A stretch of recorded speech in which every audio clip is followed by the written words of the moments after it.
Well, one of the first things that you learn to do as a prayer chaplain is to breathe and go to your heart. So I'm going to ask you to do that with me. Just everybody taking a deep breath. And then take that breath as you let it out and go to that heart space. That place where you make that connection with all there is. I'm going to ask you a few questions, and you don't really have to answer out loud anyway. You don't even have to do a show of hands. But how many of you are afraid to pray? And how many of you are even afraid to pray with your family at the dinner table? And then I want you to ask yourself, why is that? Why am I afraid? Is it because I don't think that my prayer is good enough? Or that the words that I choose to use are not the right ones? Or am I afraid that I'm going to make a drastic mistake, and the bottom line is that God is going to be upset with me and is not going to hear my prayer and not even going to consider answering my prayer?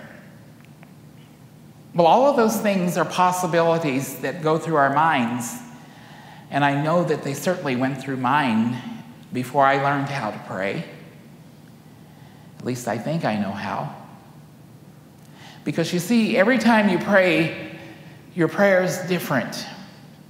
And it doesn't really matter to God one iota what you pray. But it's the intent with how you pray. Are my words strong enough? Are they good enough? Are they long enough? You know, if I look real close, do they have 13, 14 letters in the words? That way God would perk up and say, hey, this person really knows what they're talking about, so I'm going to listen. God doesn't care. But if you go to God with an open mind and an open heart, that's all that's necessary. So we're going to talk a little bit about different ways to pray, and most importantly, to help us all to get over that hurdle of wondering whether or not our prayer has the power that we would like for it to have. And just to make it easy for you, I'm going to tell you a little secret right now. It does. Remember, our thoughts are prayers. And so whatever we're thinking is being heard by God. And don't say, oh, I wish God hadn't heard that. Because you see, we're taught to believe that God is listening to our every word. And probably that's true. But the thing is that God's not listening to your every word so it can point the finger at you and say, aha, I got you.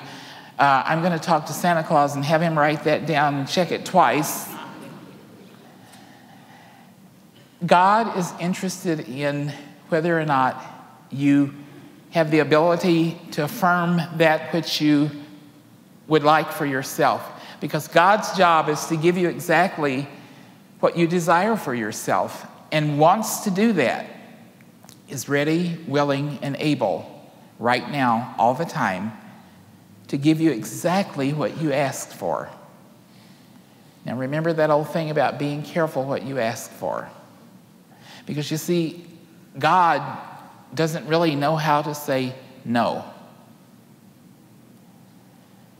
It responds to your needs according to your belief and your ability to accept and use what you've asked for. So, be mindful of what you ask for, but I don't think you have to worry about all the time being careful, because God's not concerned with that at all. God is also concerned that you believe. That you believe that there is something in this universe that wants you to have all the goodness that you can handle. That's God's job, is to recognize your belief and to give you exactly what it is that you desire for yourself. And most of the time, if you pay close attention, you get much more than you ask for. And why is that? Because we've been taught that if we ask for too much, we might appear greedy, we might appear selfish, we may even appear unworthy by asking. But you see, God wants to give. So through our ability to pray, to connect with that inner space, that heart space, that connecting point, our prayer does have power. Now, I don't know how many of you know of this song title, or if you've even heard the song, but there's an old country western gospel song that says, "I've got a telephone in my bosom, and I can ring him up when I want." And then it goes on to say, stepping a little away from the unity belief, it goes on to say, "You know, Jesus is on the main line. Tell him what you want. Tell him what you want." But we all have that telephone connection called that heart space. So if we remember to take that breath from here, that 18 inches down to the heart, and we become centered in prayer, then our prayer has power, no matter how simple it may seem, how simple it may sound to someone else. And most importantly, we can get over the fear and the doubts that we might have as to whether or not we're good enough, strong enough, able, capable, all of those things that hold us back. Because if we hang on to that belief, what that does is it only supports that lack consciousness. And we are not lacking in anything. We are unlimited all the time. So we must remember that through prayer, we can overcome any obstacle simply by affirming, believing, and knowing. Now, the other important factor about this prayer thing is that we also have to remember to be thankful. Because you see, God enjoys praise. And if we are thankful and we give thanks to God, God says, "Hey, they liked what I did. I'm going to do a little bit more, because I enjoy being praised for what I do." So remember to be thankful. So I'm going to talk to you now just a little bit about what is it that we get involved with in our heads and get to thinking surrounding prayer.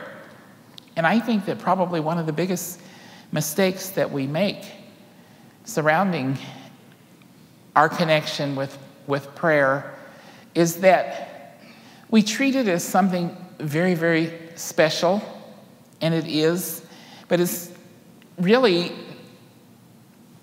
not like anything else that goes on in our life.